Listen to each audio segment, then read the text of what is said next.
فرمائیں گے ڈاکٹر اسماعیل رافی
آواز بلند صلوات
تذکرہ ہے صاحب الامر کا. گفتگو یہ تھی کہ ایک ایک جملہ اللہ نے کیا کہا کہ صاحب الامر کیا ہے. سورہ مبارکہ حج کی ایک آیت میں نے پڑھی تھی. اللہ کہتا ہے کہ میرا حبیب تو دیکھتا ہی ہے کہ جو کچھ آسمانوں میں ہے جو کچھ زمینوں میں ہے وہ اللہ کے لیے سجدہ کرتا ہے.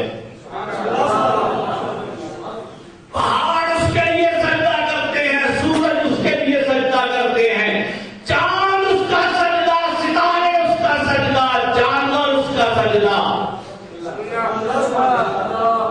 اب عرض میں نے یہ کیا تھا کہ اللہ کہتا ہے کہ یہ ساری مخلوقات سجدہ کرتے ہیں, لیکن تم نے اور ہم نے کبھی نہیں دیکھا کہ کسی پہاڑ کو سجدہ کرتے ہوئے. ہم نے کبھی نہیں دیکھا سورج کو سجدہ کرتے ہوئے, ہم نے چاند کو سجدہ کرتے ہوئے نہیں دیکھا. لیکن اللہ کہتا ہے میرا حبیب تو دیکھتا ہے نا, تو دیکھتا ہے کہ یہ سب سجدہ کرتے ہیں مجھے. اب دیکھنے والی ذات ہے معصوم مطلق جو دیکھ سکتی ہے. اب چاند کا سجدہ دیکھے گا تو معصوم دیکھے گا, سورج کا سجدہ دیکھے گا تو معصوم دیکھے گا, جانوروں کا سجدہ دیکھے گا تو معصوم دیکھے گا. اب اس آیت کا معنی معصوم سے پوچھوں یا غیر معصوم سے؟ اب مجھے اس سجدے کی حقیقت مولانا بتائیں گے یا مولا بتائیں گے؟ تو سجدے کی حقیقت معصوم نے بتائی کہ یہ ساری چیزیں جو آسمانوں میں ہے, زمینوں میں ہے, سورج, چاند, ستارے اور جو پائے, نجوم, پہاڑ, سب کے سب سجدہ کرتے ہیں اس رات جس رات ہمارے قائم نے دنیا پہ قدم رکھا.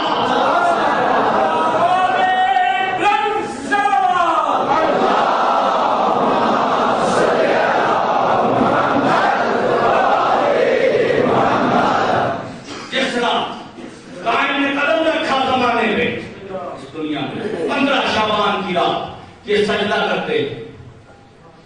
رسول نے کیا کہا, عرض کیا تھا کہ 18 ذی الحج کو عید غدیر ہے, اور عید غدیر میں رسول نے ایک خطبہ ارشاد فرمایا تھا, جانے والوں کو واپس بلایا تھا, آنے والوں کا انتظار کیا تھا, موجود کو کہا تھا کہ یہیں رک جاؤ. ٹھیک ہے بھائی, ایسے بھی تو کہہ سکتے تھے کہ یہ جتنے موجود ہو نا, یہ جو آنے والے ہیں ہمیں بتا دینا, اور جب واپس گھروں کو پہنچو تو جو وہاں موجود ہے ہمیں بتا دینا.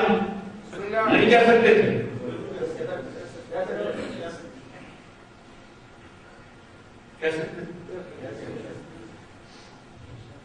کہہ سکتے تھے؟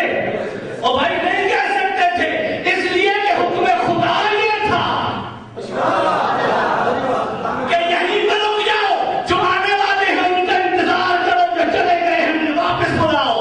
کہاں جا رہے ہیں بات سن کے جائیں. نہیں کہہ سکتا تھا رسول کہ تم سن لو باقیوں کو بتا دینا. جہاں حافظہ اتنا تیز ہو کہ 5,500 حدیثیں معلوم نہیں اس حدیث کا کیا حال ہو جاتا. رسول نے اعلان کیا غدیر کے دن, کیا اعلان کیا, من کنتو مولا ہو فہذا فہذا, بیٹے کا نام رکھ لیتے علی.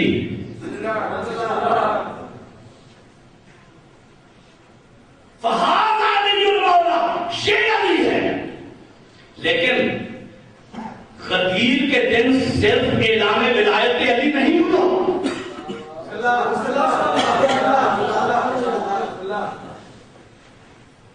صرف اعلان ولایت علی نہیں ہوا. آج میں نے کیا تھا کہ رسول نے کم از کم 14 سے 18 جملے قائم آل محمد کے حق میں کہے.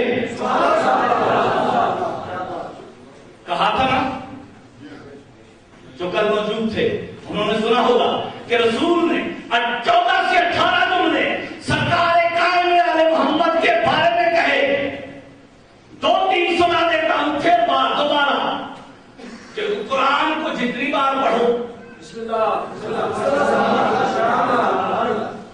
پھر سنا دیتا ہوں. رسول نے کہا لوگوں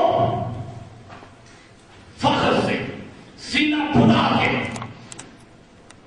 سر بلند کر کے عالمین کا مالک رسول, عالمین کا مالک رسول, عالمین کا انداتا رسول, عالمین کا فیض رسا رسول ساری دنیا کے سامنے سینہ پھلا کے کہہ رہا ہے کہ لوگوں خبردار الا وحجت اللہ قائم المہدی منا. لوگوں خبردار ہم وہ ہیں کہ جن میں سے حجت قائم مہدی ہے. قائم ہم میں سے ہے, فخر کر رہا ہے رسول. اور میں اس قائم کی بات کر رہا ہوں کہ جو اللہ کے کمالات کے سمندروں میں موتیں لگاتا ہے. اللہ کے کمالات کے سمندروں میں موتیں لگاتا ہے, اس قائم کی بات کر رہا ہوں. تعین نہیں کیا, یہی کہا تھا نا شاید کہ رسول نے تعین نہیں کیا کہ اس کے کس کمال کے کس سمندر میں موتیں لگا سکتا ہے, کس میں نہیں لگا سکتا. اب جو اس کا کمال ہے اس کا ایک سمندر ہے, اور اس میں غوطہ لگانے والے کو مہدی کہتے ہیں.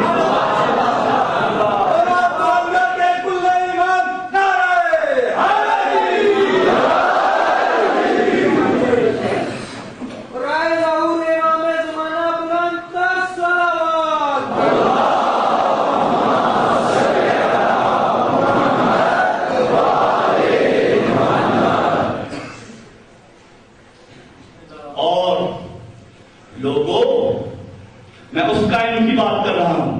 خطبہ غدیر ہے, نہ ہو تو میری زبان کاٹ دینا.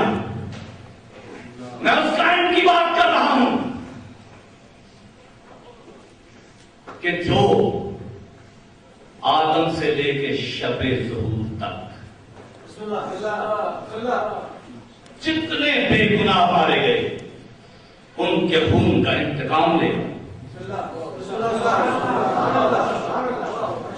آدم سے لے کے ظہور کی شب تک جتنے بے گناہ مارے گئے ان کے لہو کا انتقام قائم لے گا. میں نے عرض کیا تھا کہ آؤ سب مل کے اللہ سے پوچھیں کہ مالک, بہت سے نبی مارے گئے, بہت سے امام مارے گئے, بہت سے ولی مارے گئے, بہت سے بے گناہ مارے گئے, مالک تو خود انتقام کیوں نہیں لے لیتا. آپ تک میری بات آواز نہیں پہنچ رہی یا آپ کو میری بات سمجھ نہیں آ رہی؟ یہ صاحبان دیواروں کے ساتھ بیٹھے بھائی.